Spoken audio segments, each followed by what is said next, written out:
Olá, meus amigos. Muito bom dia. Deus abençoe a todos vocês em nome do Senhor Jesus. Que o Espírito Santo venha esclarecer a mensagem que você vai ouvir.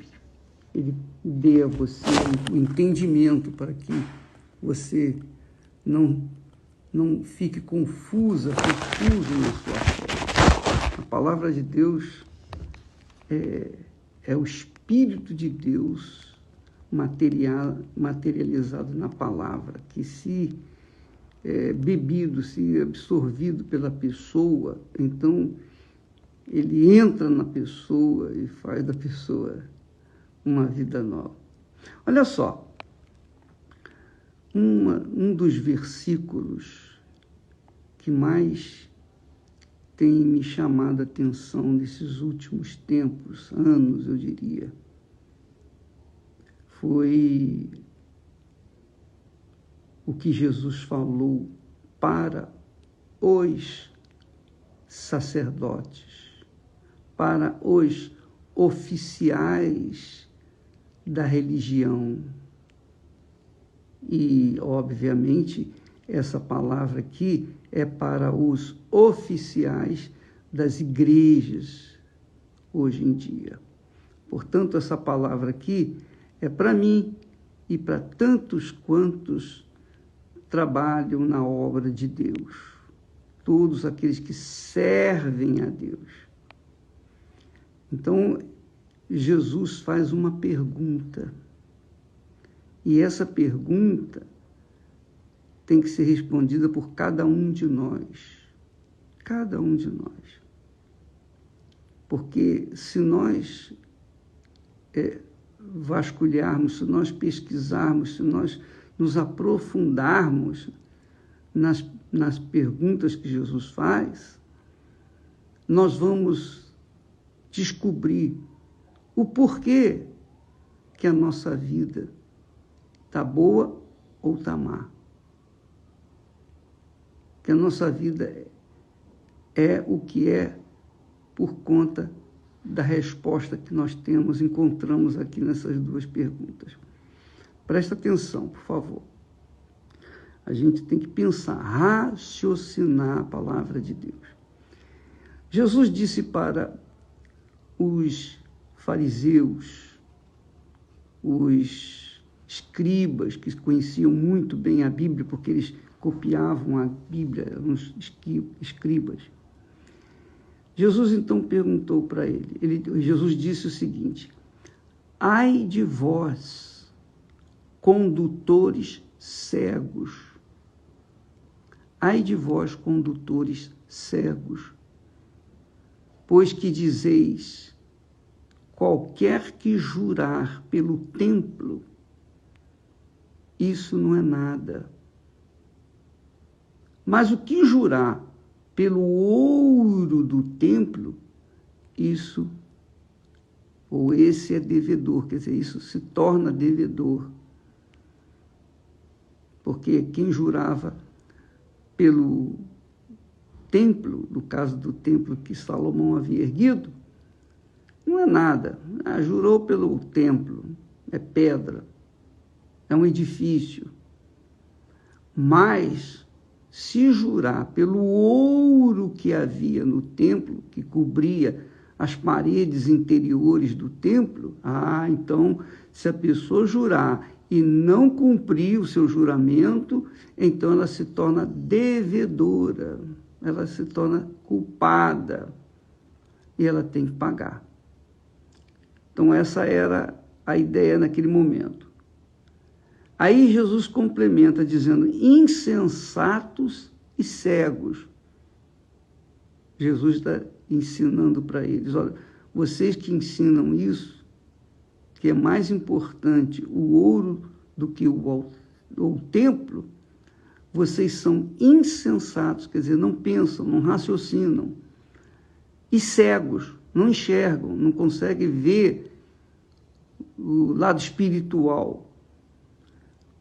Pois qual é maior, o ouro ou o templo que santifica o ouro?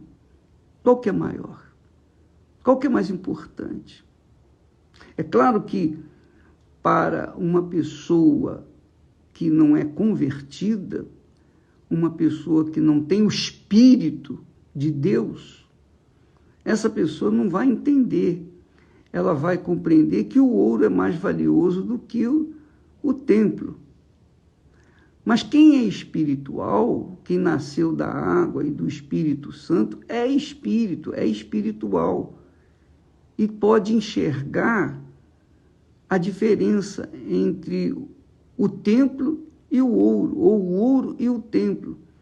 Porque é o templo que santifica o ouro, não o ouro que santifica o templo. O ouro embelezava o templo, mas é o templo que santificava, separava aquele ouro, que aceitava aquele ouro como oferta viva, como fruto das mãos dos ofertantes.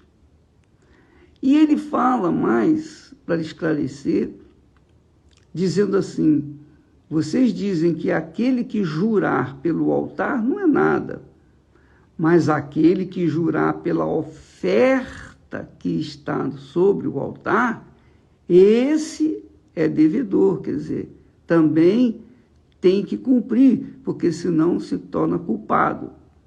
Jesus novamente fala: insensatos e cegos. Insensatos e cegos. Pois qual é maior, a oferta ou o altar que santifica a oferta? Qual é maior? Então, Jesus está aqui ensinando como nós, seus discípulos, seus seguidores, devemos nos comportar nessa vida.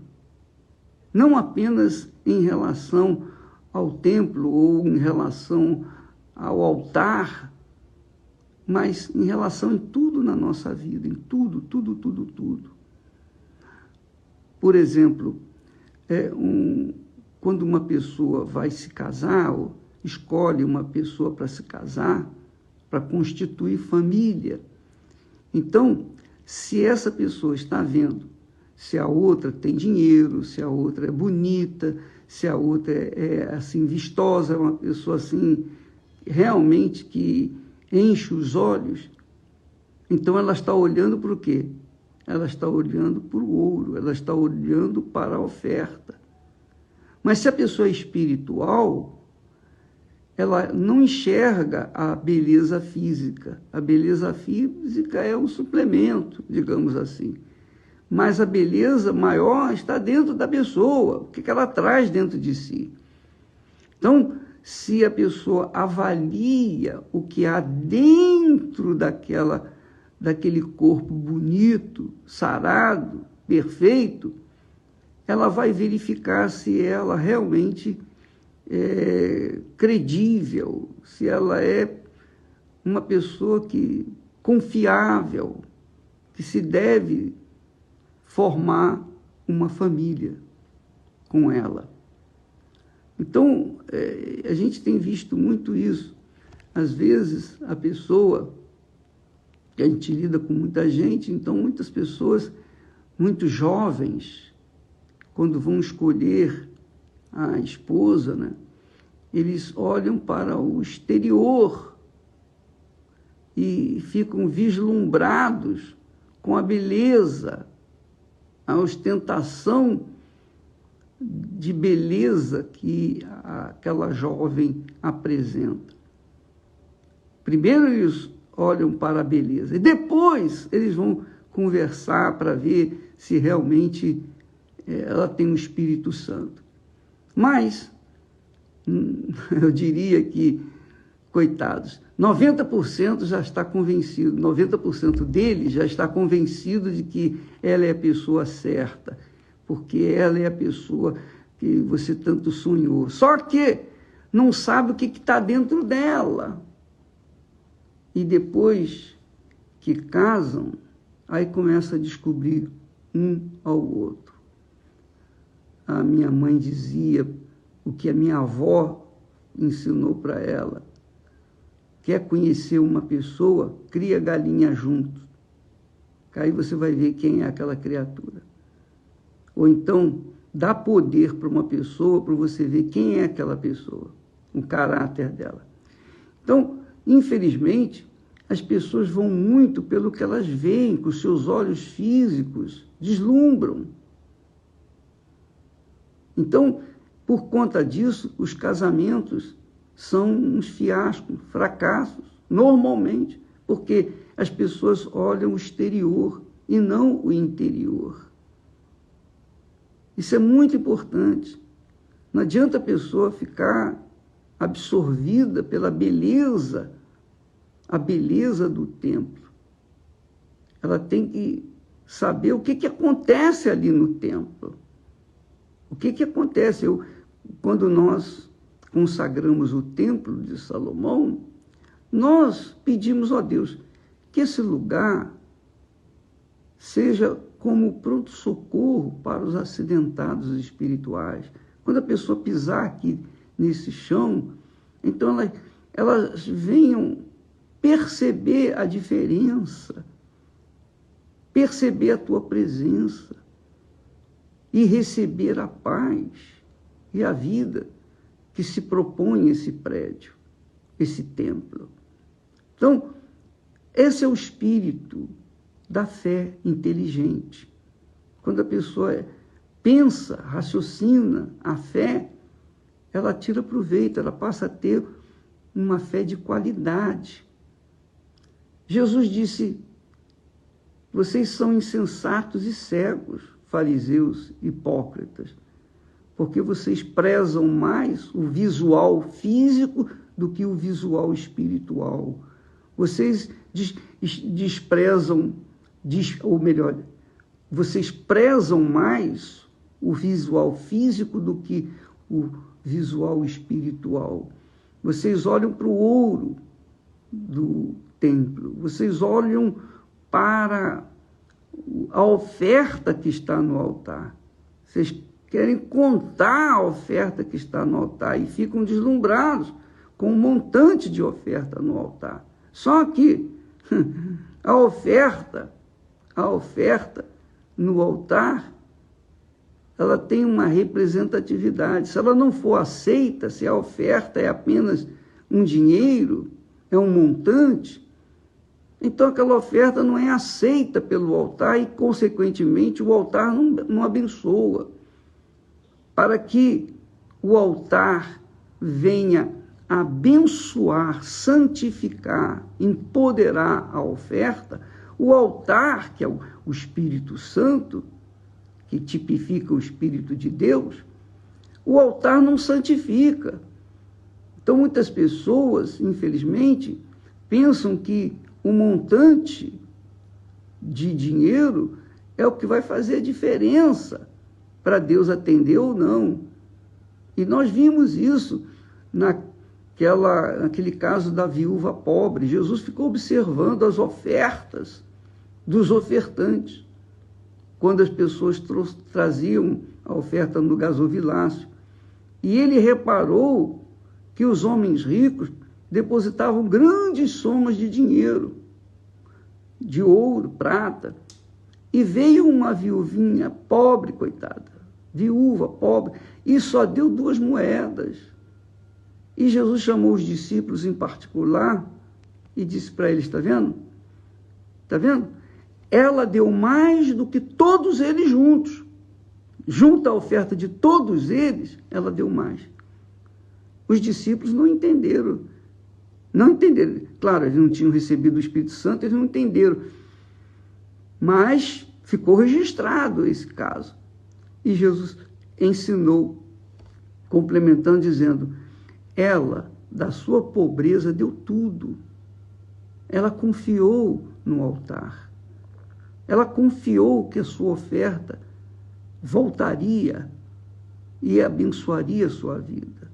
Ela deu de todo o coração, ela colocou toda a sua força, toda a sua fé Deus não precisa de dinheiro, mas Ele vê como nós manipulamos o dinheiro, como nós manipulamos as coisas da vida, ou quando nós decidimos casar, por exemplo, Ele vê a intenção do nosso coração. E ali Ele ensinou que ela tinha dado mais do que os homens ricos. Por quê? Porque os homens ricos, apesar do grande montante de dinheiro, de ouro, de prata, eles estavam dando o que não fazia falta para eles. Aquilo não fazia falta. Não fazia diferença na riqueza deles. Quer dizer, eles não prezavam, não consideravam que o altar, a importância do altar, que aprova ou desaprova a oferta que ali é colocada. Não importa a quantia, o que importa é o espírito que ali está sendo colocado, a alma da pessoa ali.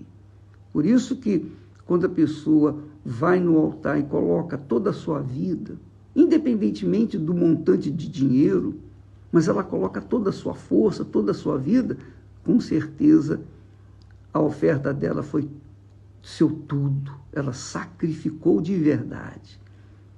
Mas quando a pessoa dá uma oferta boa, sobe no altar, e ainda resta alguma coisa dentro dela que não vai ser entregue no altar, o altar não aceita.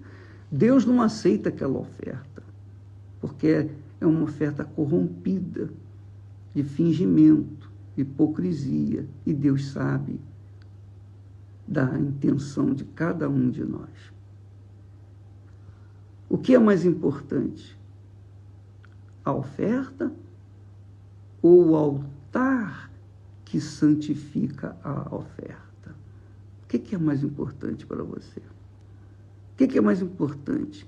A beleza que um dia envelhece, murcha e fica igual maracujá de gaveta, ou o que está dentro daquele corpo, o espírito que está ali, aquela criatura é temente a Deus, tem o Espírito Santo, então aquela criatura, ainda que esteja como maracujá de gaveta, vai dar um suco gostoso do maracujá, porque e doce, porque ela tem alguma coisa além daquele corpo, aquela beleza toda.